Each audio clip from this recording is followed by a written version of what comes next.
இப்னு ஹிப்பானிலே வரக்கூடிய ஒரு செய்தி, வார்த்தை ஒழுக்கம் பற்றிய செய்தி, அல்லாஹ்வோடு சம்பந்தப்பட்டதில்லை.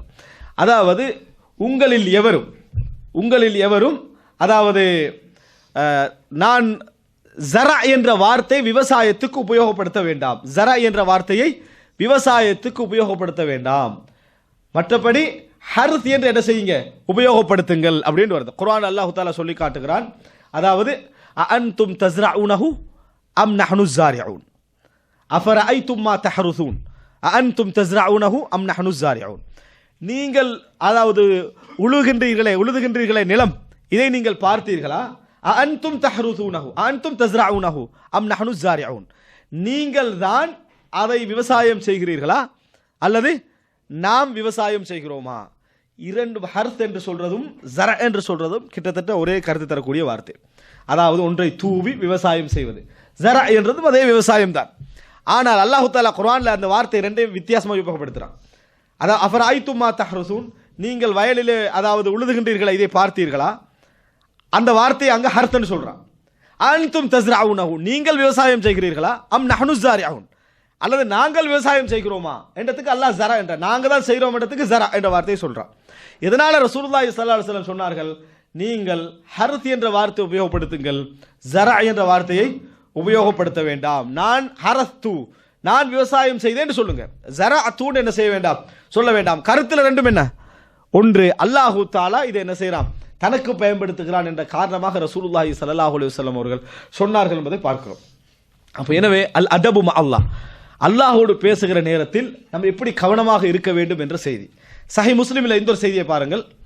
அதாவது உங்களில் எவரும் அல்லாஹ்விடத்திலே பிரார்த்திக்கிற நேரத்தில், யா அல்லாஹ் இன்ஷித்த, எனக்கு விரும்பினால் நீ தா, விரும்பினால் மன்னி, யா அல்லாஹ் நீ நாடினால் எனக்கு இதை தந்து விடு, நீ நாடினால் எனக்கு கொடுத்து விடு, நீ நாடினால் இப்படி செய்து விடு என்று சொல்ல வேண்டாம். ரசூல் ஸல்லல்லாஹு அலைஹி வஸல்லம் சொல்றாங்க, இந்த நீ நாடினால் எனக்கு தந்து விடு, நீ நாடினால் எனக்கு கொடுத்து விடு, நீ நாடினால் எனக்கு, இந்த மாதிரி வார்த்தை என்ன செய்ய வேண்டாம், இறைவனிடத்திலே சொல்ல வேண்டாம். ஃபஇன்னஹு லா முஸ்தக்ரிஹ லஹு, இறைவனை நிர்பந்திக்கின்றவர்கள் யாரும் இல்லை. எப்படி? இறைவனை நிர்பந்திக்கின்ற எவரும் இல்லை.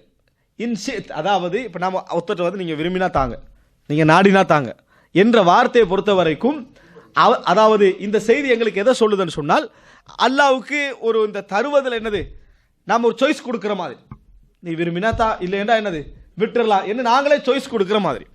இந்த மாதிரி அந்த கருத்து அதில் வருவதனால் ஹதீஸ்ல என்ன வருதுன்னா, ஃபஇன்னஹு லா முஸ்தக்ரிஹ லஹு, இறைவனை நிர்பந்திக்கின்றவர் யாரும் இல்லை, இறைவனை இதுதான் நீ செய்யணும் என்று நிர்பந்திக்கின்றவர்கள் யாரும் இல்லை. நீங்கள் கேட்டால் ஃபல் யஅஸிமில் மஸ்அலா, உறுதியாக இதை தா என்று கேளுங்கள், இதை தா என்று கேளுங்கள். இறைவன் தராமல் இருந்தால் அது அவனது விருப்பத்தில் உள்ளது. நீங்க சந்தர்ப்பம் கொடுத்து செய்திருக்குதே, ஒரு மனிதன் ஒரு வேலையை செய்யக்குள்ள முடிஞ்சா செய்ய பாருங்க அப்படி என்றது என்னன்னு சொன்னால், அவரால் முடியாம போகவும் வாய்ப்பு இருக்குது, அவரால் செய்ய முடியாம போக வாய்ப்பு இருக்குது, சந்தர்ப்ப சூழல்கள் அவரை திசை திருப்ப வாய்ப்பு இருக்கின்ற அர்த்தம் அதில் என்ன செய்யுது இருக்குது. இதை இறைவனோட என்ன செய்யக்கூடாது, நம்ம சொல்லக்கூடாது. இறைவனுடைய பேசுற நேரத்தில் நீ தந்துதான் ஆகணும்னு கேளுங்க. அவன் உங்கள்கிட்ட தரலேண்டா கூட அது அவனா விரும்பி உங்களுக்கு தரலேன்னு முடிவெடுத்த அர்த்தம் ஆகி விடுமே தவிர, ஏதோ வேறொரு சந்தர்ப்பத்தில் இறைவனால் தர முடியாமல் போய்விட்டது என்ற கருத்து அதில் என்ன செய்யாது, வராது. எனவே இறைவனிடத்தில் கேட்கிற நேரத்தில் எங்கள்கிட்ட அந்த பழக்கம் இருக்கு, ஒரு மனிதன்ட்ட கேட்பது போலயே மனிதன்ட்ட காட்டுற பேராசையெல்லாம் காட்டிடுறது. ஆனால் இறைவன்ட்ட கேட்குற நேரத்தில் அதபோட கேட்குறாங்கன்ற பேரில் என்னது, யா அல்லாஹ் எனக்கு பெரிய அளவில் என்னது தேவை, நான் பெரிய அளவில் நான் எதிர்பார்க்கல, சாதாரண ஒரு வீடு தான் நான் பெருசாக எதிர்பார்க்குறேன், மற்றபடி எனக்கு பெரிய ஆசைகள் அதுவும் எதில் அல்லாட்ட. மனுஷன்ட்ட கேட்குற நேரத்தில் என்ற அளவுக்கு மேக்சிமமாக என்ன செய்யறது, அப்படி கேட்டால் தான் அதை விட குறையாவது கிடைக்கும் வேண்டி மேக்சிமமாக என்ன செஞ்சிடுறது, கேட்டுடுறது. சிலரி கேட்குற நேரத்தில் எவ்வளோ சிலரி போட்டு 5 10, அப்போ தான் ஒரு 5வது என்ன செய்யும் கிடை மேக்சிமமாக. இங்கே அங்கே இறைவன்ட்ட கேட்குற நேரத்தில் இறைவன் நம்மளை கெட்டவனை நினச்சிருவானோ, பேராசை பிடிச்சிருவோம் நினச்சிருவானோ, இறைவனுக்கு எங்களோட உள்ளம் என்னது தெரியும். அதனால இறைவன்ட்ட கேட்கிற நேரத்தில் என்னது, யா அல்லாஹ் எனக்கு பேராசை இல்லை, இந்த உலகம் எனக்கு மிக முக்கியமே இல்லை, யார்கிட்ட, இறைவன்ட்ட. அன்புள்ள சகோதரர்களே, எங்களுடைய உள்ளம் யாருக்கு தெரியும், இறைவனுக்கு தெரியும். அதனால ரசூல் ஸல்லல்லாஹு அலைஹி வஸல்லம் சொன்னாங்க, நீங்க இறைவன்ட்ட கேட்டீங்கன்னு சொன்னா ஃபஸ்அலுல்லாஹுல் ஃபிர்தௌஸ் ஃபஇன்னஹு அலல் ஜன்னah, கேட்டீங்கன்னா அல்லாஹ்ட்ட எதை கேளுங்க, ஃபிர்தௌஸை கேளுங்கள், அதான் சொர்க்கத்திலேயே உச்சகட்டமான அதை கேளுங்க. உங்களை வச்சு என்ன செய்ய வேண்டாம், அதை முடிவெடுக்க கூடாது, நம்ம இதை வச்சு நம்ம முடிவெடுக்க கூடாது. எனவே கேட்கிற நேரத்தில், இறைவனிடத்தில் கேட்கிற நேரத்தில் இறைவனுக்கு சாய்ஸ் கொடுத்தல நம்ம என்ன செய்யக்கூடாது, கேட்கக்கூடாது. இறைவனிடத்தில் வள்ளிச்சு, அதாவது வள்ளிந்து நம்ம என்ன செய்யணும், கேட்கணும், தரணும், இதைத்தா எனக்கு நீதான் தரணும், வேற யார் தருவான் என்ற அமைப்பில் கேளுங்கள் என்று ரசூலுல்லாஹி ஸல்லல்லாஹு அலைஹி வஸல்லம் அவர்கள் சொன்னார்கள் என்ற செய்தியை நம்ம பார்க்கிறோம். அன்புள்ள சகோதரர்களே, வார்த்தை ஒழுக்கத்தில் இன்னொரு செய்தியை பாருங்க. ரசூலுல்லாஹி ஸல்லல்லாஹு அலைஹி வஸல்லம் சொல்கிறார்கள், அபூ ஹுரைரா ரலியல்லாஹு அன்ஹு அவர்கள் அறிவிக்கிறார்கள், அதாவது அது காலத்தை சொல்லிட்டு, காலம் சம்பந்தமான செய்தியை சொல்லிட்டு, வலா யகூலன்ன அஹதுக்கும் லில் ஐனபி அல் கர்ம், இது எங்களுக்கு உபயோகமாகவதில்லை, அரபு மொழியில் பயன்படுத்துகிறவங்களுக்கு இது உபயோகமாகிறது. ஆனாலும் அதில் ஒரு செய்தி எங்களுக்கு இருக்கு. லா யகூலன்ன அஹதுக்கும் லில் ஐனபி அல் கர்ம், நீங்கள் அதாவது திராட்சை பழம் ஐனபுக்கு என்ன செய்ய வேண்டாம், கர்ம் என்று சொல்ல வேண்டாம். கர்ம் அப்படி என்ற வார்த்தை இனபுக்கு என்ன செய்ய வேண்டாம், சொல்ல வேண்டாம். ஃபைனல் கர்ம அர் ரஜுலுல் முஸ்லிம், காரணம் கர்ம் என்பது முஸ்லிமான ஒரு ஆண்மகனை, முஸ்லிமை குறிக்கும், ஒரு முஸ்லிமை குறிக்கும். கர்ம் என்ற வார்த்தை ஒரு முஸ்லிமையே குறிக்குமே தவிர அது திராட்சை பழத்தை என்ன செய்யாது. ஆனால் மொழியில் திராட்சை பழத்தை தான் குறிக்குது. ரசூலுல்லாஹ் அங்க சொல்றாங்க ஃபைனல் கர்ம், கர்மண்டா கரீம், கர்மண்டா கரீம், சங்கையானவன். இந்த சங்கையானவன் என்பது நீங்க ஒரு பழத்துக்கு என்ன செய்யக்கூடாது, யூஸ் பண்ணக்கூடாது. ஃபைனல் கர்ம அர் ரஜுலுல் முஸ்லிம், கர்மண்ட வார்த்தை ஒரு முஸ்லிமுக்கு தான் பொருந்துமே தவிர திராட்சை பழத்துக்கு என்ன செய்யாது, பொருந்தாது. அப்படி நீங்கள் சொல்ல வேண்டாம் என்று ரசூல் ஸல்லல்லாஹு அலைஹி வஸல்லம் சொல்றாங்க. இன்னொரு அறிவிப்புல, அதாவது அபூ ஹுரைரா ரலியல்லாஹு அன்ஹு அறிவிப்புல, லா தகூலு கர்ம், கர்ம் என்ற வார்த்தை நீங்க உபயோகப்படுத்த வேண்டாம். திராட்சை பழத்துக்கு மட்டுமல்ல, அந்த வார்த்தையில் வருது. எதுக்குமே நீங்க என்ன செய்ய வேண்டாம், ஒரு பொருளுக்கு கர்ம் என்ற வார்த்தையை உபயோகப்படுத்த வேண்டாம், சங்கையானது, அப்படி உபயோகப்படுத்த வேண்டாம். ஃபைனல் கர்ம கல்புல் முஃமின், அதாவது சங்கையானது வந்து முஃமினுடைய இதயம் தான், ஒரு முஃமினுடைய இதயம் தான் சங்கையானது. எனவே இந்த வார்த்தையை நீங்கள் உபயோகப்படுத்த வேண்டாம் என்று ரசூலுல்லாஹி ஸல்லல்லாஹு அலைஹி வஸல்லம் அவர்கள் சொல்கிறார்கள். பாருங்க, ஒரு திராட்சை பழம், ஒரு திராட்சை பழத்துடைய விஷயத்தில் கூட அந்த வார்த்தை என்னன்னு ரசூலுல்லாஹி ஸல்லல்லாஹு அலைஹி வஸல்லம் அவர்கள் அளந்து இந்த வார்த்தையை நீங்கள் உபயோகப்படுத்த வேண்டாம் என்று சொல்லி இருப்பதை நம்ம பார்க்கிறோம்.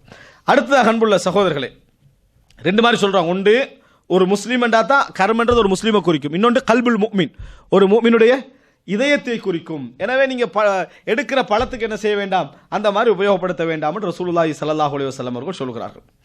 அடுத்ததாக இன்னொரு செய்தியில இதே விஷயத்தை ரசூலுல்லாஹ் சொல்லி வலாக்கின் கூலு அல் ஹப்லா அப்படின்றாங்க. இது வந்து அதாவது வாயில் ரலியல்லாஹு அன்ஹு அறிவிக்கிறார்கள். வலாக்கின் கூலு அல் ஹப்லா, நாங்கள் இன்றைக்கு திராட்சை பழத்துக்கு இனபெண்டும் இன்னும் மற்ற வார்த்தைகள் உபயோகப்படுத்துகிறோம். அன்றைக்கு கர்ம இனப் ரெண்டும் யூஸ் பண்ணுறாங்க. இனப ரசூல் ஸல்லல்லாஹு அலைஹி வஸல்லம் அனுமதிச்சிட்டாங்க, கர்ம சொல்ல வேண்டாம்னு சொன்னார்கள். அதுக்கு பதிலாக இன்னொன்று சொல்லி கொடுக்குறாங்க, சொல்லுவாங்க அல் ஹப்லா என்று சொல்லுங்கள். ஒன்றில் இனபன்னு சொல்லுங்க அல்லது ஹப்லான்னு சொல்லுங்க. இன்றைக்கு ஹப்லான்னு இங்கே யாருக்கும் திராட்சை பழம் தெரியாது, சரியா? ஆனால் அரபு ஹதீஸில் வரக்கூடிய வார்த்தை ஒன்றில் இனபன்று சொல்லுங்கள் அல்லது ஹப்லா என்று சொல்லுங்கள், கர்ம் என்று என்ன செய்ய வேண்டாம், சொல்ல வேண்டாம் என்று ரசூலுல்லாஹி ஸல்லல்லாஹு அலைஹி வஸல்லம் அவர்கள் சொல்கிறார்கள். அன்புள்ள சகோதரர்களே, இப்போ இது கூட, இந்த வார்த்தை கூட ஒரு முஃமினுடைய சங்கைக்கு ஈக்குவலாக எது வருவதை ரசூலுல்லாஹ் என்ன செய்யலை, அங்கீகரிக்கவில்லை என்பதை நம்ம புரிந்து கொள்கிறோம். இது மாத்திரமல்ல சகோதரர்களே, ரசூலுல்லாஹி ஸல்லல்லாஹு அலைஹி வஸல்லம் அவர்கள் வாழ்ந்த காலம் யுத்த களம் என்பது கைதிகள் கைது செய்யப்பட்டால் அந்த கைதிகள், அதாவது சிறை கைதி என்று சிறைக்கு அனுப்பப்படுற சிஸ்டம் என்ன செய்யலை, இருக்கலை. அவர்கள், அதாவது எந்த படை வீரர்களாக அவர்கள் கைது செய்யப்பட்டார்களோ அவர்களுக்கு உரிமையாக்கப்படுவார்கள், அவர்களுக்கு உரிமையாக்கப்படுவார்கள். இந்த உரிமையாக்கப்படுவதன் மூலம் அவரது வாழ்வாதாரம், அவரது பாதுகாப்புக்கு யார் பொறுப்பாளராக மாறுறாரு, அந்த எவருக்கு உரிமையாக்கப்பட்டவர் அவர் தான். இவருடைய உயிருக்கு அவர் தான் உத்தரவாதம், இவருடைய வாழ்வாதாரம் உணவுக்கு அவர் தான் உத்தரவாதம், இவரது மானம் அவர்தான் உத்தரவாதம், இவரது ஒழுக்கம் அவர்தான் உத்தரவாதம், எல்லாவற்றுக்கும் அவர் தான் பொறுப்பு. அதனால தான் ஒரு கைதி அடிமையாக்க கொடுக்கப்படுற நேரத்தில் அவர் எப்படி நடத்தப்பட வேண்டும் என்பதற்கே இஸ்லாத்தில் 50க்கும் மேற்பட்ட சட்டம் என்ன செய்யுது, இருக்குது.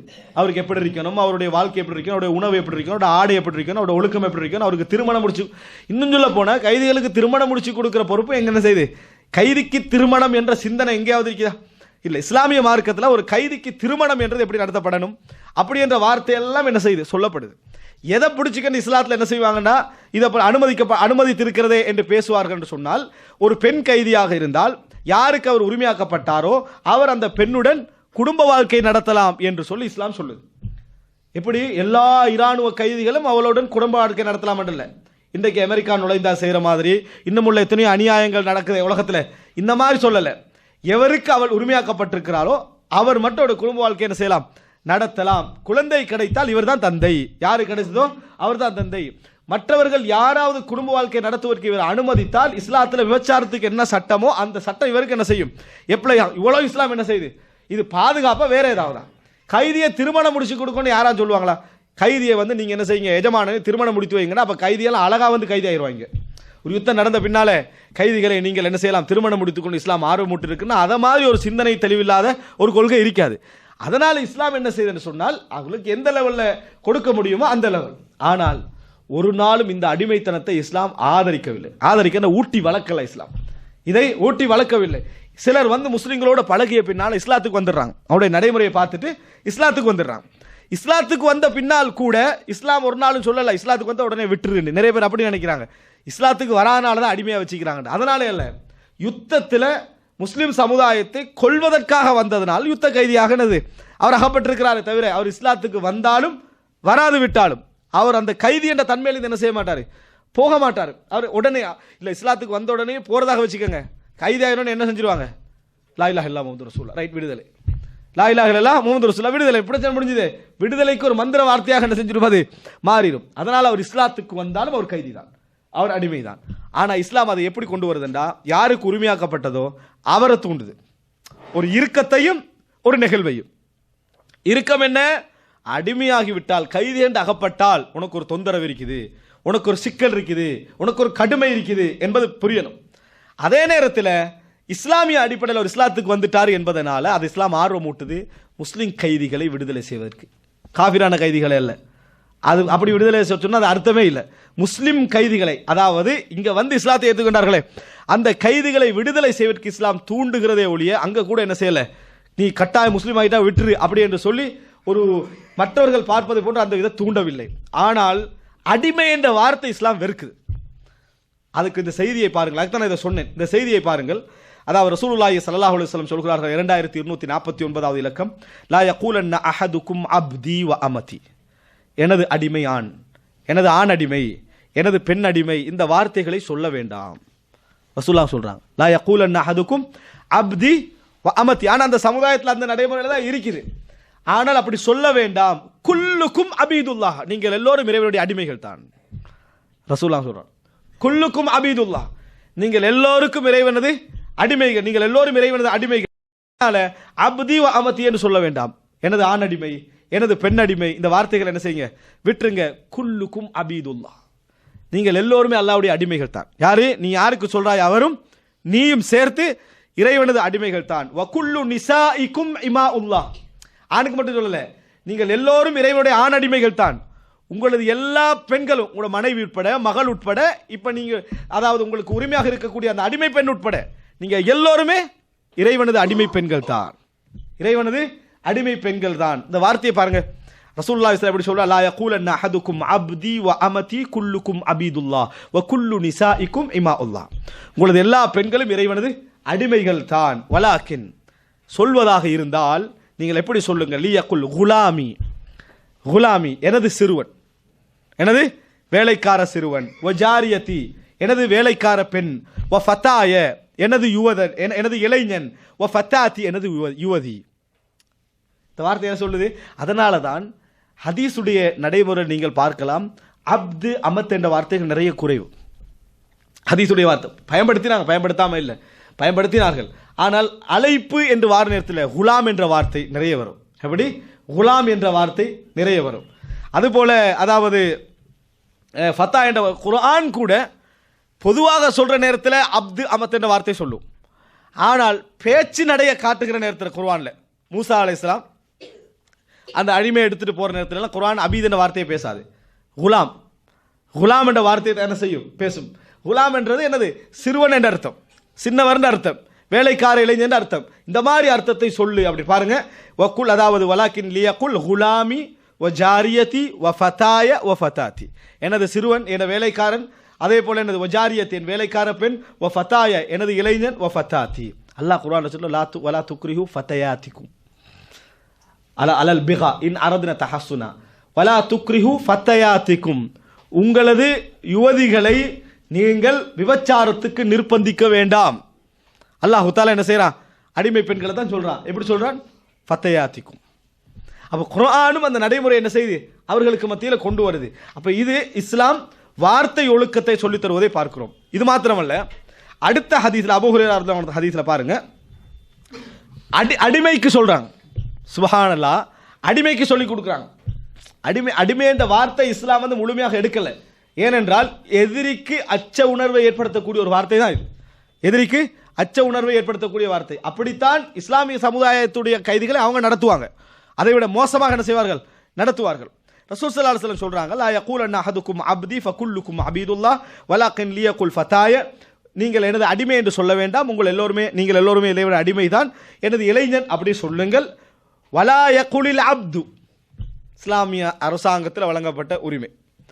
அடிமை சொல்ல வேண்டாம், ரப்பி, எனது ரப்பி, எனது எஜமான் என்ற வார்த்தை என்ன செய்ய வேண்டாம்? சொல்ல வேண்டாம். ரப்பி அப்படின்னு சொன்னா எனது எஜமான், எனது எஜமான். ரப்பி நம்ம சொல்றோமே இறைவனுக்கு வார்த்தை, இந்த வார்த்தை சொல்ல அதாவது பழக்கத்தில் இருந்தது. இது வார்த்தை மொழி ரீதியாக கூட தவறில்லை. ரப்பத்துல் பைத் இன்றைக்கும் சொல்லுவாங்க. ரப்பத்துல் வீட்டு மனைவிக்கு சொல்ற ரப்பத்துல் பைத். ரப்புல் பைத்னா வீட்டு என்னது, அதாவது அந்த கணவனுக்கு சொல்றது ரப்புல் பைத் என்று. அது என்னது, அதாவது தவறு கிடையாது. ஆனால் வலா யகுலில் அப்து ரப்பி, அடிமை என்ன சொல்லக்கூடாது? எனது ரப்பி, எனது இறைவன் என்று சொல்ல வேண்டாம், அதை எனது எஜமான் என்று சொல்ல வேண்டாம். வலாக்கின் லியகுல் சையீதி, லியகுல் சையீதி, எனது தலைவர் என்று சொல்லுங்கள், எனது தலைவர் சையீத் அப்படி சொல்லுங்கள். அப்படி என்று சொல்லி எனது இஸ்லாம் யாருக்கு உரிமை கொடுக்குது? இப்போ இஸ்லாமிய ஆட்சியில் ஒருவர் ரப்பி என்று சொல்லாமல் சையீதி என்று சொன்னால் தண்டிக்கப்படுவாரா? தண்டிக்கப்படுவார். சட்ட ரீதியாகவே சையீத் என்று சொல்லலாம். அவர் வாதிக்கலாம், ரப்பல்ல நீ, என் ரப்பு என்னது, நீ அல்ல என்று வாதிக்கலாம் என்ற செய்தியை பார்க்கிறோம். அது மாத்திரமல்ல, அதாவது ரசூல் ஸல்லல்லாஹு இந்த வார்த்தையில் எப்படி சொல்றாங்கன்னா, வலா யகுலில் அப்துல் சையிதிஹி, தனது செய்திக்கு இப்படி சொல்லலாம், மௌலாய, மௌலாயன்னு என்ன செய்யலாம்? எனது பொறுப்பாளர், வலி, மௌலாய அந்த வார்த்தையை சொல்லலாம். மௌலாண்ட என்ன, இறைவனுக்கும் சொல்லப்படும், அடிமைக்கும் சொல்லப்படும். மௌலா இஸ்லாம் விடுவோமே, இஸ்லாத்துக்கு புதுசாக வந்தவங்களுக்கு என்னது மௌலா இஸ்லாம். மௌலானா அப்படின்னு சொன்னா என்ன? ரசூல் ஸல்லல்லாஹு அலைஹி சொல்றாங்க ஜைதை பார்த்து, அஹூனா வ மௌலானான்றாங்க. அஹூனா எனது சகோதரர், வ மௌலானா எங்களது உறவுக்காரர், பொறுப்பாளர். அப்படின்னு மௌலா நா எங்களது பொறுப்பாளர் ரசூலுல்லாஹ் சொல்றாங்க. அல்லாஹ் தஆலாவுக்கு யூஸ் பண்ணப்படுற குர்ஆன்ல அந்த மௌலானா, நீ எங்களது பொறுப்பாளர் அப்படின்ற வார்த்தை சொல்றோம். ஏன்னா மௌலான வார்த்தை எல்லாருக்கும் பொதுவான வார்த்தை. எனவே இந்த வார்த்தையை ரசூல் ஸல்லல்லாஹு அலைஹி என்ன செய்றாங்கன்னு சொன்னால், மௌலா என்று சொல்லுங்கள், சையீத் என்று சொல்லுங்கள், தெளிவாக ரப் என்ற வார்த்தை என்ன செய்ய வேண்டாம்? சொல்ல வேண்டாம் என்று சொல்லி ரசூலுல்லாஹி ஸல்லல்லாஹு அலைஹி வஸல்லம் அவர்கள் சொல்லிக் கொடுப்பதை பார்க்கிறோம். அப்ப இந்த ஒழுக்கம் இஸ்லாம் வார்த்தை ரீதியாகவும் எங்களை கவனிக்கிறது என்பதை பார்க்கிறோம். இதை ரசூலுல்லாஹி ஸல்லல்லாஹு அலைஹி வஸல்லம் அவர்கள் விரிவாக எப்படி சொல்றாங்கன்னு பாருங்க. அபூ ஹுரைரா ரலியல்லாஹு அறிவிக்கிறாங்க, 2249வது இலக்கம், லா யகுல் அஹதுக்கும் இஸ்கி ரப்பக் அத்இம் ரப்பக் வல்லி ரப்பக் வலா யகுல் அஹதுக்கும் ரப்பி. 4 விஷயம் சொல்றான். அதாவது ஒருவர் சொல்ல வேண்டாம் அப்படின்னா, மற்றவங்க ஆர்டர் பண்ணுவாங்களே, மற்றவங்க அடிமைக்கு ஆர்டர் பண்ண வாய்ப்பு. இஸ்கி ரப்பக், உங்களை எஜமானனுக்கு என்ன செய்யுங்க, தண்ணியை கொண்டு போய் கொடுங்க அப்படி சொல்ற நேரத்தில் இஸ்கி ரப்பக் ரசூலுல்லாஹ் சொல்லி காட்டுற. எவ்வளோ இது வந்து இறைவனுடைய அல்ஃபாதோடு அதபோடு மோதன்னு சொல்லி காட்டுறாங்க. உங்கள் இறைவனுக்கு, அதாவது உங்கள் எஜமானனுக்கு தண்ணி கொடுங்க. அத்இம் ரப்பக், உங்கள் ரப்புக்கு என்ன செய்யுங்க, உணவு கொடுங்க. வத்தி ரப்பக், உங்களது எஜமானனை ஒதுவெடுக்க செய்யுங்கள். ரப்பக்கன்னு சொல்றத வார்த்தையெல்லாம் இறைவனோட அதபுல என்னது, கொஞ்சம் அது ஒழுக்கம் குறைவது போல இருக்கிறார். ரசூலுல்லாஹ் தடை செஞ்சுட்டு சொல்றாங்க, வல் யகுல் சையீதி மௌலாய, சையீதி மௌலாய என்ற வார்த்தை அவர் என்ன செய்யட்டும், சொல்லட்டும். வலா யகுல் அஹதுக்கும் அப்தி அமதி வல் யகுல் ஃபதாய ஃபதாத்தி வ குலாமி. இந்த வார்த்தையை ரசூலுல்லாஹி ஸல்லல்லாஹு அலைஹி வஸல்லம் அவர்கள் சொல்லிக் கொடுத்தார் என்பதை பார்க்கிறோம்.